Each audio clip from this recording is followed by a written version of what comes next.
Doctora, se observan muchos casos de tos, de congestiones muy continuas, esto como síntomas de un resfrío, pero ¿qué está pasando? Más que un resfrío te diría síntomas gripales. Tanto en el hospital como en la parte privada se ve mucha gente con síntomas gripales, con fiebre, tos, resfrío, anginas, también dolor de garganta.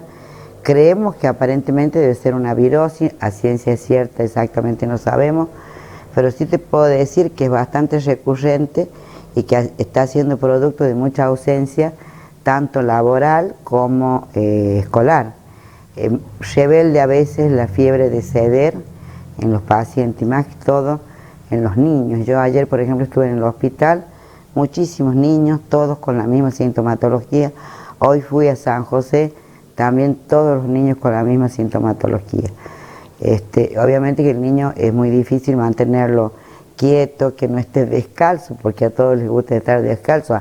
A nosotros nos gustó estar descalzo también cuando éramos niños, y se expone más a los cambios de las temperaturas porque se sacan la ropa, juegan, transpiran, en fin. Yo diría, y todos nosotros decimos, que traten de usar el barbijo para evitar los contagios, y por otro lado, porque hemos comprobado en la época de la pandemia que usábamos barbijo por la pandemia del COVID, hubo una gran disminución de lo que sean resfríos comunes, anginas, síntomas gripales comunes. Entonces, sería bueno. ¿Cuánto influye? Influye mucho, aparte nosotros tenemos acá, por ejemplo, un frío inusual para la época, y por otro lado con cambios, porque tenemos frío, luego viene sonda, y así sucesivamente, y esto hace influencia en que aparezcan estos síntomas. ¿Qué prevención debemos tomar? Como te decía, el barbijo, y tratar de no hacer cambios bruscos de la ropa, ¿me entendés? No desabrigarse de golpe, cubrir bien la garganta. La mayoría de las mamás y de los papás transportan a su hijo en moto por una situación económica, es el transporte más usado, entonces que los abriguen mucho con la bufanda, guantes, para que no tomen frío, más que todo en las mañanas cuando los van a dejar. Bien, ¿qué hacemos cuando hay mucha gente? Con razón, si hay mucha gente, usar barbijo. Barbijo. Usar el barbijo para prevenir. Llegó para quedarse. Yo creo que sí, y porque además, te vuelvo a repetir, nosotros vimos que en esa época, que había mucho COVID, no había resfrío común, no había angina, porque indudablemente el barbijo era útil, muy útil. No solo por el asunto de no contagiarte, sino de no tomar el cambio de temperatura en forma brusca en las vías aéreas. ¿Qué pasa con la automedicación bueno, o los ese es un tema, remedios caseros? El problema no son los remedios caseros, sino la automedicación, porque la gente por su propia cuenta va y compra lo que le parece. Entonces la resistencia a los antibióticos va a ir apareciendo cada vez más.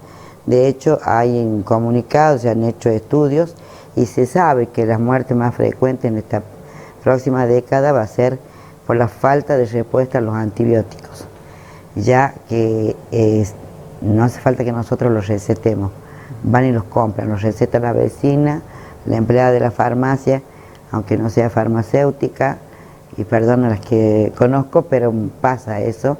Yo creo que hay que empezar a tomar conciencia y no tomar un antibiótico que no sea indicado por el médico. Tiene que ser como cualquier otra medicación, tiene que ser indicado por el médico, porque si no, lejos de beneficiarte, podés estar perjudicándote. ¿Esto afecta más a los niños? ¿La gripe? No, hay mucho adulto también, hay mucho adulto también. Si un médico no te pudo ver por la circunstancia que sea y estás demorado en que te atienda, es preferible tratar los síntomas, como bajar la temperatura, calmar el dolor y esperar a que te vea alguien que tenga realmente autoridad para recetarte el antibiótico. ¿Esto se incrementó desde cuándo, creen ustedes?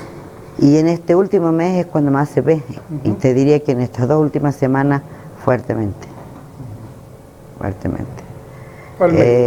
Al médico y a los adultos que se vacunen, porque bueno, también es como que se han relajado con la vacuna. Vos les preguntas a las personas y hay algunas que no han pasado de la tercera dosis del COVID, por ejemplo, y no hay que dejar de vacunarse.